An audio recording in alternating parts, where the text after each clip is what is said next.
Hello friends, welcome back to my channel. আজকে chapter wise GK ক্লাসের 2 নম্বর set নিয়ে আলোচনা করব। ভারতের ভূগোলের থেকে খুবই ইম্পর্টেন্ট একটি চ্যাপ্টার এটি, ভারতের ভূপ্রকৃতি। এটা তোমাদের ডিমান্ড ছিল যে এই চ্যাপ্টারের উপর একটা ভিডিও বানাতে, তাই আমি তোমাদের রিকোয়েস্টে এই ভিডিওটা বানাচ্ছি। তোমরা তাই শেষ পর্যন্ত ভিডিওটা দেখবে। তোমরা ভিডিওটা পুরোপুরি না দেখলে অনেক কিছুই মিস করে যাবে। শুধুমাত্র পিডিএফ দেখে পড়াশোনা করলে হয় না, আগে বুঝতে হবে, তারপরে পিডিএফ দেখে তোমরা পড়াশোনা করবে। তোমাদের সুবিধার্থেই আমি এই পিডিএফ গুলো দিচ্ছি, তাই তোমরা এটার ইউজ ঠিকভাবে করো সেটাই চাইবো। এবং সামনের আপকামিং যত এক্সাম আছে সেগুলোর জন্য এই সেটগুলো খুবই ইম্পর্টেন্ট, তাই শেষ অবধি মনোযোগ সহকারে দেখো। প্রথমে দেখে নাও যে চ্যাপ্টারটা নিয়ে আলোচনা করছি সেগুলোর কি কি টপিক আমি আলোচনা করতে চলেছি। ভারতে ভূপ্রাকৃতিক শ্রেণী বিভাগ, হিমালয় সম্পর্কিত বিস্তারিত আলোচনা করব।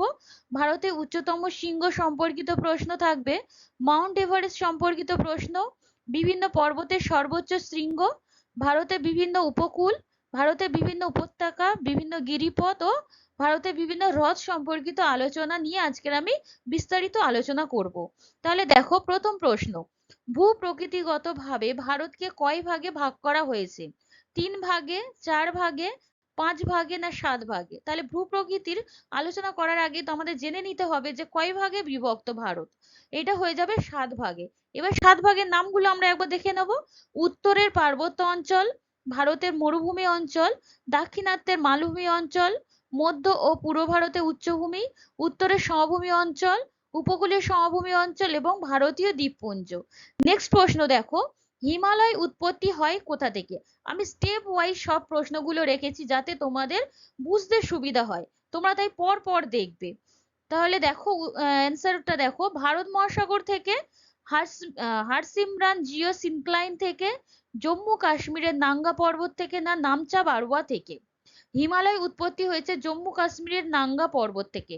অনেক জায়গায় আবার অ্যান্সার পাবে যে টেথিস হিমালয় থেকে, সেটাও উত্তর হয়ে যাবে।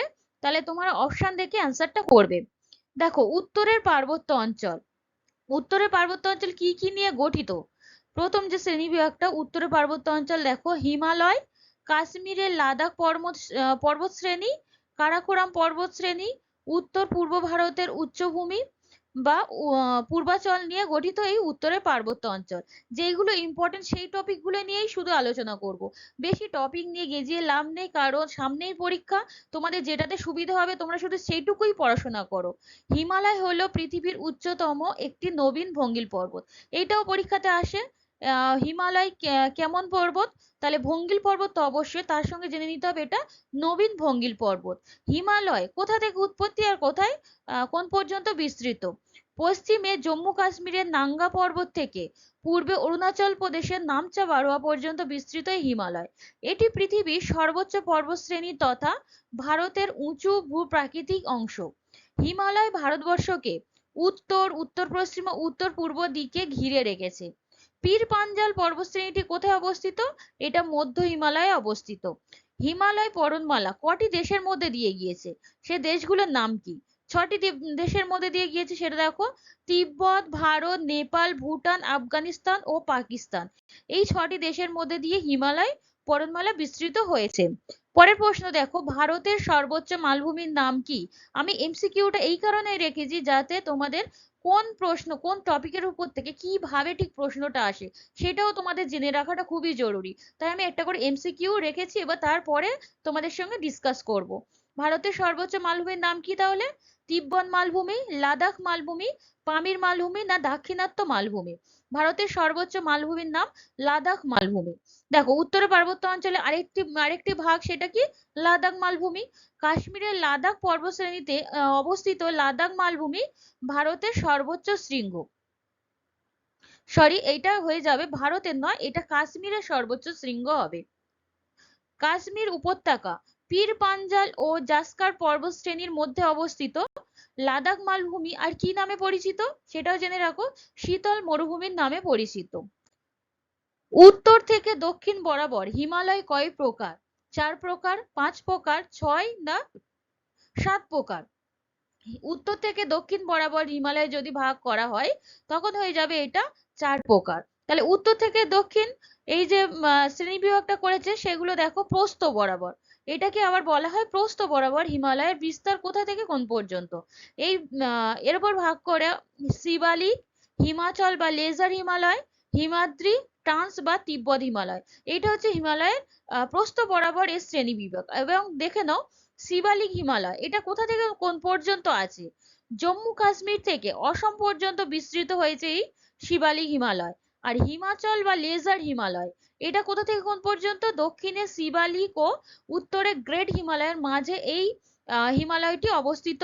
কাশ্মীরের দীর্ঘতম পর্বতমালা হলো পীর পাঞ্জাল রেঞ্জ। এটা কেন দিলাম, কারণ এই কাশ্মীরের দীর্ঘতম পর্বতমালা যে পীর পাঞ্জাল রেঞ্জ বা কাশ্মীর উপত্যকা এটা অবস্থিত এই হিমাচল হিমালয়। তাহলে তোমাদের এটাও জেনে রাখতে হবে কোনটি কোথায়, মানে কোন হিমালয়ের অন্তর্গত সেটাও জেনে রাখতে হবে। খুঁটিয়ে খুঁটিয়ে তোমাদের প্রশ্ন পড়তে হবে, তোমরা যাতে ভালোভাবে বুঝতে পারো। বই থেকে তো তোমরা এই প্রশ্নগুলো পেয়েই যাবে, কোনো অসুবিধা হবে না, কিন্তু তোমাদের বুঝতে সুবিধা হবে এরকম ভাবে যদি তোমরা পড়াশোনাটা করো। হিমাদ্রি হিমালয়, তাহলে প্রস্থ বরাবর আরেকটা শ্রেণী বিভাগ, এটা কোথায় অবস্থিত, হিমালয়ের উত্তরতম পর্বতশ্রেণী বা উচ্চতম পর্বতশ্রেণী হচ্ছে এই হিমাদ্রি হিমালয়। ট্রান্স বা তিব্বত হিমালয় এটা কোথায়, এটা জম্মু কাশ্মীর, হিমাচল প্রদেশ সহ তিব্বতে অবস্থিত। দৈর্ঘ্য বরাবর হিমালয়ের বিস্তার কোথায়, পশ্চিম হিমালয়, মধ্য হিমালয়, পূর্ব হিমালয়, এই তিনটে ভাগ হচ্ছে দৈর্ঘ্য বরাবর যদি হিমালয়কে শ্রেণী বিভাগ করা হয়। এবার দেখো পশ্চিম হিমালয়, এটা তো জেনে রাখা খুবই জরুরি। এটা দেখো কাশ্মীর হিমালয়, হিমাচল হিমালয় এবং কুমায়ুন হিমালয় এই পশ্চিম হিমালয়ের মধ্যে পড়ছে। নেক্সট প্রশ্ন, হিমালয়ের উচ্চতম অংশের নাম কি, শিবালিক, হিমাচল, হিমাদ্রি না ট্রান্স। এটা আমি একটু আগেই তোমাদের সঙ্গে ডিসকাস করে দিয়েছি, তাহলে এটার অ্যান্সার করে দাও। এটা হয়ে যাবে হিমাদ্রি হিমালয়। গ্রেটার হিমালয় বা উচ্চ হিমালয়ের অপর নাম কি, অপর নাম হলো হিমাদ্রি, এর গড় উচ্চতা 6000 মিটার। গ্রেটার হিমালয় হলো হিমালয়ের উত্তরতম এবং সর্বোচ্চ পর্বতশ্রেণী। হিমালয়ের সর্বাধিক উত্তরাংশের নাম কি বা প্রাচীনতম নাম যদি বলা হয় তাহলে হয়ে যাবে টেথিস হিমালয়। গ্রেটার হিমালয়ে মাউন্ট এভারেস্ট, কাঞ্চনজঙ্ঘা, ধবলগিরি, নন্দা দেবী, এছাড়া মাকালু, এইগুলো সব এই পর্বত শ্রেণীগুলো রয়েছে এই গ্রেটার হিমালয় বা হিমাদ্রি হিমালয়ে। তাহলে নেক্সট প্রশ্ন দেখো, ভারতে অবস্থিত হিমালয়ের সর্বোচ্চ শৃঙ্গের নাম কি, মাউন্ট এভারেস্ট, কাঞ্চনজঙ্ঘা, কারাকোরাম না নাঙ্গা পর্বত। ভারতে অবস্থিত হিমালয়ের সর্বোচ্চ শৃঙ্গের নাম, এখানে মেনশন করেছে হিমালয়ের সর্বোচ্চ শৃঙ্গ, এটার নাম হয়ে যাবে কাঞ্চন। এবার দেখো ভারতের উচ্চতম পর্বতশৃঙ্গের নাম তাহলে জেনেছি কাঞ্চনজঙ্ঘা। কাঞ্চনজঙ্ঘা পৃথিবীর তৃতীয় উচ্চতম শৃঙ্গ, তাহলে পৃথিবীর যদি বলা হয় তাহলে হয়ে যাবে তৃতীয় উচ্চতম শৃঙ্গ। ভারতের বললে তো প্রথম, কিন্তু পৃথিবীর বললে তৃতীয় হয়ে যাবে। এটি ভারতে অবস্থিত হিমালয়ের সর্বোচ্চ শৃঙ্গ। আর কাঞ্চনজঙ্ঘার উচ্চতা কত, 8598 মিটার, এর কিছু অংশ নেপালে অবস্থিত। তাহলে এটা স্থানটাও দেখে নিলে, এটা নেপালে রয়েছে। এবার দেখো ভারতের উচ্চতম শৃঙ্গের নাম কি, এই প্রশ্নটা তোমরা ভালোভাবে করবে কারণ এই প্রশ্নটা বারবার রিপিট করা হয়। কেটু, কাঞ্চনজঙ্ঘা, সান্দাকফু না মাউন্ট এভারেস্ট। ভারতের উচ্চতম শৃঙ্গের নাম হলো কাঞ্চনজঙ্ঘা। তাহলে এর আগের উত্তরটাও দেখলে, ভারত অবস্থিত হিমালয়ের সর্বোচ্চ শৃঙ্গ তো কাঞ্চনজঙ্ঘা, আর ভারতের উচ্চতম শৃঙ্গের নাম। তিব্বত হিমালয়ের প্রধান পর্বতশৃঙ্গের নাম কি, এটা হলো কারাকোরাম পর্বতশ্রেণী। কারাকোরাম রেঞ্জে অবস্থিত কোন হিমবাহ, বলটারো হিমবাহ। আর বেশিরভাগ দীর্ঘ হিমবাহই রয়েছে এই কারাকোরাম পর্বতমালা থেকে সৃষ্ট হয়েছে। ভারতের সর্বনিম্ন বিন্দু হচ্ছে কেরালার কুট্টানাডু। কারাকোরাম পর্বতশ্রেণীর সর্বোচ্চ শৃঙ্গের নাম হচ্ছে গডউইন অস্টিন বা কেটু। এই কেটুটা কি, কেটুটা হলো পৃথিবীর দ্বিতীয় উচ্চতম শৃঙ্গ বা উচ্চতম শৃঙ্গ হচ্ছে কেটু বা গডউইন অস্টিন। পৃথিবীর উচ্চতম শৃঙ্গের নাম কি, মাউন্ট এভারেস্ট। তাহলে দ্বিতীয় উচ্চতম কেটু, উচ্চতম শৃঙ্গ মাউন্ট এভারেস্ট, আর তৃতীয় উচ্চতম শৃঙ্গ যেটা ভেরি ভেরি ইম্পর্টেন্ট সেটাই তোমরা দেখো, সেটা হবে কাঞ্চনজঙ্ঘা। কাঞ্চনজঙ্ঘা ভারতের দীর্ঘতম কিন্তু পৃথিবীর তৃতীয় উচ্চতম শৃঙ্গ। এইটার জন্য তোমাদেরকে আমি এই পুরো ডিটেলসটা দিলাম। তাহলে চলে যাচ্ছি পরের প্রশ্নে। এডমান্ড হিলারি ও তেনজিং নোরগে প্রথম কত সালে মাউন্ট এভারেস্টে পদার্পণ করেন, 1975 সালে, 1953 সালে, 1984 না 2004 সালে। এডমান্ড হিলারি ও তেনজিং নোরগে প্রথমবার মাউন্ট এভারেস্টে পা রেখেছিলেন 1953 সালে। এবার মাউন্ট এভারেস্ট সম্পর্কিত বিভিন্ন প্রশ্ন দেখো। মাউন্ট এভারেস্টের পূর্ব নাম কি? পিক 15। মাউন্ট এভারেস্টের উচ্চতা কত? 8,848 মিটার। কিন্তু কোথাও কোথাও তোমরা এটা দেখবে 8,850 মিটার। এটা অন্য সার্ভে অনুযায়ী ওটা করা হয়েছে, কিন্তু অ্যাকচুয়াল যেটা পরীক্ষাতে আসে সেটা হচ্ছে মাউন্ট এভারেস্টের উচ্চতা 8,848 মিটার। এটা পরিমাপ কে করেছিলেন? রাধানাথ সিকদার। মাউন্ট এভারেস্ট কি কি নামে পরিচিত? এটি সাগর মাথা নামে পরিচিত, সেটা নেপালি। তিব্বতে কি নামে পরিচিত? চোমোলাং মাং। 1953 সালে তো মাউন্ট এভারেস্টে পদার্পণ করেন এডমন্ড হিলারিয়া তেনজিং নরগে। 1975 সালে জাপানের জুঙ্কো তাবেই প্রথম মহিলা হিসাবে এভারেস্টে পদার্পণ করেন। দেখো, এডমন্ড হিলারিটা তো পরীক্ষা আসে, কিন্তু যেহেতু প্রথম মহিলা, এটা একটা খুবই গুরুত্বপূর্ণ বিষয়, এটা তোমরা ভালো করে দেখে রাখবে তার সালটাও। তারপরে দেখো 1984 সালে ভারতের প্রথম মহিলা হিসাবে বাচেন্দ্রী পাল প্রথম এভারেস্টে পৌঁছান।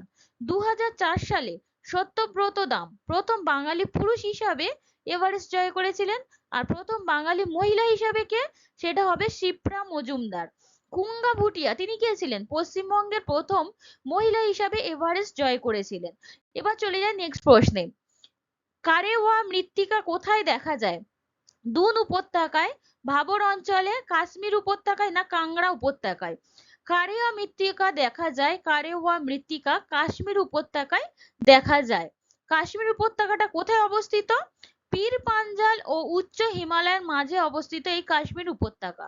এটি কি নামে পরিচিত? প্রাচ্যের নন্দন কানন নামেও পরিচিত এটি। এখানকার হিমবাহ সৃষ্ট ধাপযুক্ত ভূমি কারেওয়াস নামে পরিচিত। তাহলে কারেওয়াসটাও কি জেনে নিলে? হিমবাহ সৃষ্ট ধাপযুক্ত ভূমি। কুলু উপত্যকা, তাহলে উপত্যকার কথা যখন এসেছে আরো কিছু উপত্যকাও জেনে নি। কুলু উপত্যকাটা কোথায় রয়েছে? কুলু উপত্যকা রয়েছে হিমাচল প্রদেশে। কুলু উপত্যকা আছে। কাংড়া উপত্যকাও হিমাচল প্রদেশে আছে। আর চুম্বি উপত্যকা এটি আছে সিকিমে। তাহলে জেনে নিলে যে উপত্যকা যেগুলো ইম্পর্টেন্ট। পরের প্রশ্নে চলে যাচ্ছি। ভারতের বৃহত্তম হিমবাহের নাম কি? সিয়াচেন, বল্টারো, বিয়াখো না রিমো? ভারতের বৃহত্তম হিমবাহ যেগুলো, এইগুলো সবই আহ বল্টারো হিমবাহ, সিয়াচেন, বিয়াখো, রিমো এগুলো কারাকোরাম পর্বতশ্রেণীতে অবস্থান করছে। তাহলে ভারতের বৃহত্তম হিমবাহের নাম হবে সিয়াচেন। সিয়াচেন ভারতের বৃহত্তম হিমবাহ কারণ এটি প্রায় 90 কিলোমিটার পর্যন্ত বিস্তৃত। আর ভারতের দ্বিতীয় বৃহত্তম হিমবাহ ফেট চেক্কো। পৃথিবীর সর্বোচ্চ যুদ্ধক্ষেত্রে যে যুদ্ধক্ষেত্র বা স্থানটি হলো সিয়াচেন হিমবাহ। পরের প্রশ্ন, দক্ষিণ ভারতের সর্বোচ্চ শৃঙ্গের নাম কি? এই সর্বোচ্চ শৃঙ্গ থেকে পরীক্ষায় প্রশ্ন আসে, তাই তোমরা এটা ভালো করে দেখে রাখো। গুরু শিখর, আনাইমুদি, ভাবুল মালা না দোদাবেতা? দক্ষিণ ভারতের সর্বোচ্চ শৃঙ্গের নাম হলো আনাইমুদি। এবার দেখো বিভিন্ন পর্বত ও পাহাড়ের সর্বোচ্চ শৃঙ্গের নামগুলো আর সেগুলো কোথায় অবস্থিত, কোন রাজ্যে, সেগুলো দেখবে। নাঙ্গা পর্বতের সর্বোচ্চ শৃঙ্গ সারামতি। কোহিমা, জাব্ব, মিসমি পাহাড় ও উত্তর ভারতের দাফাবুম। সাতপুরা পর্বতের ধূপগড়। এবার দেখো এই সাতপুরা পর্বত এটা কি ধরনের পর্বত? এটা হলো একটি স্তূপ পর্বত। তাহলে এটাও তোমাদের দেখে রাখতে হবে। এটা রয়েছে কোথায়? মধ্যপ্রদেশে। আরাবল্লী পর্বতের সর্বোচ্চ শৃঙ্গ গুরু শিখর। দক্ষিণ ভারত ও পশ্চিম ভারত এই দুটোরই সর্বোচ্চ শৃঙ্গ আনাইমুদি। পূর্বঘাট পর্বতের সর্বোচ্চ শৃঙ্গ জিন্দাগাদা। বিন্ধ্য পর্বতের মানপুর। ছোটনাগপুর মালভূমির পরেশনাথ। মহাদেব পর্বতের সর্বোচ্চ শৃঙ্গ অমরকণ্টক, যা রয়েছে ছত্তিশগড়ের। নীলগিরি পর্বতের সর্বোচ্চ শৃঙ্গের নাম কি? দোদাবেতা, এটি রয়েছে তামিলনাড়ু ও কেরলে। এবার দেখো আরো কি কয়েকটি পর্বত, সেগুলো কোথায় রয়েছে? অজন্তা। অজন্তা রয়েছে মহারাষ্ট্রে। বদ্রীনাথ আছে উত্তরাখণ্ড। খাসি পাহাড় মেঘালয়ে রয়েছে। মাউন্ট আবু রাজস্থান। নন্দা দেবী উত্তরাখণ্ড। পরেশনাথ ও রাজমহল রয়েছে ঝাড়খণ্ডে। দেখো তোমাদের এই পর্বতগুলো এখন করে সর্বোচ্চ শৃঙ্গের পরিবর্তে কোথায় কোথায় রয়েছে, কোন রাজ্যে, সেগুলোর নামই বেশি জিজ্ঞেস করা হচ্ছে। তাই তোমাদের এগুলো ভালো করে পড়ে রাখতে হবে, এগুলোকে ইগনোর কখনোই করবে না। চলে যাচ্ছি পরের প্রশ্নে। ভারত ও চীন সংযোগকারী গিরিপথটির নাম কি? তাহলে এবার গিরিপথে আসা যাক। বানিহাল পাস, কারাকোরাম পাস, পীর পাঞ্জাল পাস না খরদুংলা পাস? ভারত ও চীন সংযোগকারী গিরিপথটির নাম হলো কারাকোরাম পাস। এবার দেখো কোন পাসটি কোথায় অবস্থিত, মানে গিরিপথটি। কারাকোরাম পাস জম্মু কাশ্মীরে অবস্থিত ভারত ও চীন সংযোগকারী গিরিপথ। বানিহাল পাস এটা কোথায় রয়েছে? জম্মু কাশ্মীরেই আছে, কিন্তু জম্মু ও চীন সংযোগকারী গিরিপথ। এটি ভারতের বৃহত্তম সড়ক টানেল বা জওহর টানেল নামে পরিচিত। তাহলে বানিহাল পাসটা ভালো করে মনে রাখতে হবে। বুর্জিলা পাস জম্মু কাশ্মীরে অবস্থিত, শ্রীনগর ও পাকিস্তানের গিলগিট সংযোগকারী। পীর পাঞ্জাল জম্মু কাশ্মীরের জম্মু ও শ্রীনগর সংযোগকারী গিরিপথ। জজিলা পাস শ্রীনগর ও লেহর মধ্যে রয়েছে। আর খারদুংলা পাস লাদাখ থেকে সিয়াক ও নুব্রা সংযোগকারী গিরিপথ। এটি পৃথিবীর সর্বোচ্চ মোটর বাইক চলাচলকারী সড়ক। মানা পাস কোথায় আছে? উত্তরাখণ্ডে রয়েছে, পৃথিবীর সর্বোচ্চ সড়ক পরিবহনে যুক্ত একটি গিরিখাত। বল্লাচা পাস কোথায় আছে? হিমাচল প্রদেশের লাহুল ও লাদাখ সংযোগকারী একটি গিরিপথ। নাথুলা পাস আছে সিকিমে, ভারত ও তিব্বত সংযোগকারী গিরিপথ। নেক্সট প্রশ্ন, ভারতের ভূমিরূপের ক্ষেত্রমান অনুযায়ী কি ধরনের অঞ্চল সব থেকে বেশি আছে? পার্বত্য অঞ্চল, পাহাড়ি অঞ্চল, মালভূমি অঞ্চল না সমভূমি অঞ্চল? তাহলে এই জিনিসটা কিন্তু খুবই ইম্পর্টেন্ট, তোমাদের এটা এক্সামে কম আসলেও তোমাদের এই সম্পর্কে জানাটা খুবই জরুরি। এর রিলেটেড অনেক প্রশ্ন তোমরা এক্সামে পেয়ে যাবে। দেখো এটা হয়ে যাবে সমভূমি অঞ্চল সব থেকে বেশি আছে যদি ক্ষেত্রফল অনুযায়ী ভূমিরূপটাকে ধরা হয়। তাহলে দেখো কোথায়? পার্বত্য অঞ্চলে 2135 মিটারের বেশি ভূমিরূপ রয়েছে। পাহাড়ি অঞ্চলে রয়েছে 915 থেকে 2135 মিটারের বেশি। মালভূমি অঞ্চল রয়েছে 305 থেকে 915 মিটারের বেশি। সমভূমি অঞ্চল রয়েছে 305-এরও কম ভূমিরূপ। চলে যাচ্ছে নেক্সট প্রশ্ন, আরাবল্লী কি ধরনের পর্বত? ক্ষয়জাত, আগ্নেয়, স্তূপ না ভঙ্গিল পর্বত? আরাবল্লী হলো এক রকমের ভঙ্গিল পর্বত। আরাবল্লী পৃথিবীর প্রাচীনতম ভঙ্গিল পর্বত। আরাবল্লী পর্বতের সর্বোচ্চ শৃঙ্গ গুরু শিখর, এটা কোথায় আছে? এটা রয়েছে মাউন্ট আবুতে। আর ভারতের প্রাচীনতম পর্বত সেটাও হয়ে যাবে আরাবল্লী। আরাবল্লী কি কি দ্বারা গঠিত? গ্রানাইট, নিস, সিস্ট, শিলা দ্বারা গঠিত। আরাবল্লী পর্বত দ্য বাউন্ডারি ফল্ট দ্বারা বিন্ধ্য পর্বত থেকে বিচ্ছিন্ন হয়েছে। পরের প্রশ্ন, কুমায়ুন হিমালয়ের হ্রদগুলিকে কি বলা হয়? তাল, দুন, ধান না দ্রিয়ান? কুমায়ুন হিমালয়ের হ্রদগুলিকে বলা হয় তাল। রাজস্থানের প্লায়া হ্রদগুলিকে কি বলা হয়? এটাকে ধান্দ বলা হয়। এগুলো থেকে প্রচুর তোমরা প্রশ্ন পাবে, কোনোটাকে মিস করবে না। থর মরুভূমির চলমান বালিয়াড়িগুলিকে কি বলা হয়? ধ্রিয়ান বলা হয়। দেখো বন্ধুরা, তোমাদের এই যে চ্যাপ্টার ওয়াইজ ক্লাস করাচ্ছি, এছাড়াও পিএসসি ফুড এসে রিলেটেড আমি প্র্যাকটিস সেটও করাচ্ছি, সেগুলো তোমরা প্লেলিস্ট চেক করে দেখে নেবে। তোমরা ডেসক্রিপশন বক্সটা রেগুলার চেক করবে, কারণ ওখানে আমি অনেক প্লেলিস্ট দিয়ে রেখেছি, যেগুলো তোমাদের আপকামিং এক্সামস এর জন্য খুবই ইম্পর্টেন্ট। এছাড়াও চ্যাপ্টার অ্যান্ড সাবজেক্ট ওয়াইজ ক্লাসও করাচ্ছি। তোমাদের যেরকম ভাবে তোমাদের খুশি সেরকম ভাবে তোমরা প্র্যাকটিসটাকে চালিয়ে যাও, যেটা তোমাদের সুবিধা হবে সেরকম ভাবেই করাই। আমি বিভিন্ন রকম ভাবেই তোমাদেরকে এক্সামের প্রিপারেশন দেব। চলে যাচ্ছি পরের প্রশ্ন, উচ্চ গাঙ্গেয় সমভূমির নবীন পলিমাটি গঠিত অঞ্চলকে কি বলা হয়? ভাঙ্গর, খাদার, ভাবর না তরাই? উচ্চ গাঙ্গেয় সমভূমির নবীন পলিমাটি গঠিত অঞ্চলকে বলা হয় খাদার। ভাঙ্গর কি? ভাঙ্গর এটাকে কাকে বলে? সমভূমি যেসব জায়গায় প্রাচীন পলি দ্বারা গঠিত তাকে ভাঙ্গর বলে। খাদার কাকে বলে? নদী তীরে নতুন পলি গঠিত এলাকাকে খাদার বলে। এই ভাঙ্গর আর খাদার এই দুটো প্রত্যেকটা পরীক্ষাতে কমন একটা প্রশ্ন, তোমাদের এর থেকে প্রশ্ন তোমরা কমন পেয়ে যেতেই পারো। ভাবরটা কি? হিমালয়ের পাদদেশীয় অঞ্চলে নদীবাহিত বালি, নুড়ি, পাথর সঞ্চিত হয়ে সৃষ্ট ভূমিরূপকে বলা হয় ভাবর। তরাই কি? ভাবর অঞ্চলে দক্ষিণে নদীগুলি যে অঞ্চলে জলভূমি সৃষ্টি করে তাকে বলা হয় তরাই। ব্রহ্মপুত্র সমভূমিতে অবস্থিত মাজুলি ভারতের বৃহত্তম নদী দ্বীপ। তাহলে এটাও জেনে নিলে মাজুলি ভারতের বৃহত্তম নদী দ্বীপ। এটা কবে ওয়ার্ল্ড হেরিটেজ সাইটের মর্যাদা পেয়েছে? তার মানে রিলেটেড আরেকটি প্রশ্ন তোমরা জানতে পারছো, 2004 সালে এটি ওয়ার্ল্ড হেরিটেজ সাইটের মর্যাদা পেয়েছে, ইউনেস্কো ওয়ার্ল্ড হেরিটেজ সাইট। চলে যাচ্ছি পরের প্রশ্নে, মালাবার উপকূলের হ্রদগুলিকে স্থানীয় ভাষায় কি বলা হয়? তাহলে এবার উপকূল সম্বন্ধে জেনে নেব। কয়াল, সম্বর, দোয়াব না উলার? মালাবার উপকূলে হ্রদগুলিকে স্থানীয় ভাষায় কয়াল বলা হয়। এই কয়ালটা কোথায় দেখা যায়? কয়ালটা দেখা যায় মালাবার উপকূল, যেটা রয়েছে কেরালাতে। ভারতের দীর্ঘতম কয়ালের নাম কি? ভেম্বানাথ কয়াল। ভারতের বৃহত্তম উপহ্রদ যেটার নাম কি? চিল্কা, এটা রয়েছে ওড়িশা উপকূলে। পুলিকট ও কোল্লেরু হ্রদ এটা রয়েছে কোথায়? অন্ধ্র উপকূল। গোদাবরী ও কৃষ্ণা নদীর মধ্যবর্তী স্থানে রয়েছে এই অন্ধ্র উপকূল। তাঞ্জাভুর জেলায় বছরে দুবার বৃষ্টিপাত হয়। আমরা তো জানি তামিলনাড়ু উপকূলে দুবার বৃষ্টিপাত হয়, কিন্তু সেটা জেলা জিজ্ঞেস করলে তখন তোমরা সহজেই উত্তরটা দিয়ে দিতে পারবে। আর তামিলনাড়ুর উপকূলের অপর নাম কি? করমণ্ডল উপকূল। এটি দক্ষিণ ভারতের শস্য ভাণ্ডার নামেও পরিচিত। লেগুন বা ব্যাকওয়াটার্স কোথায় দেখা যায়? এটাও দেখা যায় মালাবার উপকূল। তাহলে মালাবার উপকূল কোথায় আছে জেনেছি আমরা, কেরালাতে। গেরসোপ্পা জলপ্রপাত, এই জলপ্রপাতটা দেখো কর্ণাটক উপকূলে রয়েছে। জওহরলাল নেহেরু বন্দর কোথায় আছে? কোঙ্কণ উপকূলে। পরের প্রশ্ন দেখো, ভারতের আপেলের রাজ্য কাকে বলা হয়? উত্তরাখণ্ড, হিমাচল প্রদেশ, কেরল না পাঞ্জাব? ভারতের আপেলের রাজ্য বলা হয় হিমাচল প্রদেশ। এবার দেখো ভারতের কোন যে রাজ্য কি নামে পরিচিত বা কি বলা হয় তাদেরকে? কেরালার চালের ভান্ডার বলা হয় কুট্টানাড়ুকে। ভারতের সুইজারল্যান্ড বলা হয় কাশ্মীর উপত্যকাকে। ভারতের স্বর্গরাজ্য জম্মু কাশ্মীর। মশলার বাগান বলা হয় কেরলকে। ভারতের স্কটল্যান্ড বলা হয় কুর্গকে। ভারতের মিনি সুইজারল্যান্ড হিমাচল প্রদেশ, কিন্তু হিমাচল প্রদেশের কোন জায়গায়?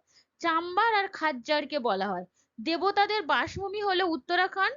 পঞ্চনদের দেশ হচ্ছে পাঞ্জাব। আর এশিয়ার ডিমের ঝুড়ি হলো অন্ধ্রপ্রদেশ। এগুলো ইম্পর্টেন্ট, তোমরা দেখে নাও। এছাড়া আমি যখন আলাদা করে ক্লাস দেব তখন ভারতের কোন রাজ্য বা কোন জায়গা কি নামে পরিচিত সেগুলো আমি আলাদাভাবে তোমাদেরকে ক্লাস প্রোভাইড করব। চলে যাচ্ছি পরের প্রশ্নে। ময়দান কথাটির অর্থ কি? এই বিভিন্ন শব্দের অর্থ, ভূপ্রকৃতি সম্পর্কিত বিভিন্ন শব্দের অর্থ তোমাদের জেনে নিতে হবে।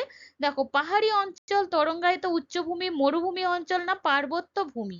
ময়দান কথাটির অর্থ হলো তরঙ্গায়িত উচ্চভূমি। কচ্ছ শব্দের অর্থ কি? কচ্ছ শব্দের অর্থ জলাময় দেশ। আর তরাই শব্দের অর্থ ভিজে। নেক্সট প্রশ্ন, পাঞ্জাবের নবীন পলিগঠিত অঞ্চলগুলিকে কি বলা হয়? এবার আসি, পাঞ্জাবে নবীন পলিগঠিত অঞ্চল বেট, দোয়াব, তরাই না ধায়া? পাঞ্জাবের নবীন পলিগঠিত অঞ্চলগুলিকে বলা হয় বেট। পরের প্রশ্ন, হিমালয়ের কোন অঞ্চলটিকে ভারতের প্রধান নদী, কোন অঞ্চলটিতে ভারতের প্রধান নদীগুলি অবস্থিত? শিবালিক, হিমাচল, তেথিস না ট্রান্স হিমালয়? হিমালয়, এটা হবে, এটা উত্তর হয়ে যাবে ট্রান্স হিমালয়। ট্রান্স হিমালয়ে ভারতের প্রধান নদীগুলি অবস্থিত। আজকের ভিডিওর শেষ প্রশ্নটা দেখো, হিমালয়ের বৃহত্তম দুন উপত্যকার নাম কি? কোটা, পাটলি, দেরাদুন না চৌখাম্বা? হিমালয়ের বৃহত্তম দুন উপত্যকার নাম হলো দেরাদুন উপত্যকা। তাহলে আজকের ভিডিওটা কেমন লাগলো তোমরা অবশ্যই কমেন্ট করে জানাবে, এবং যারা এখনো নতুন আমার চ্যানেলে তারা অবশ্যই সাবস্ক্রাইব করে রাখবে, এবং পাশে থাকা বেল আইকনটি একবার প্রেস করে রাখবে যাতে সবার প্রথমে তোমরা নোটিফিকেশনটি পেয়ে যেত এবং ভিডিওটা শুরুতেই তোমরা দেখতে পারো। এবং পিডিএফটি কালেক্ট করে নেবে ভিডিও শেষে, এবং এটা আমি রাত্রিবেলা তোমাদেরকে প্রোভাইড করি। তোমরা একটু ওয়েট করবে, আমি পিডিএফটা তোমাদেরকে ঠিক টাইমে প্রোভাইড করে দেব। শেষ পর্যন্ত দেখার জন্য তোমাদেরকে অসংখ্য ধন্যবাদ।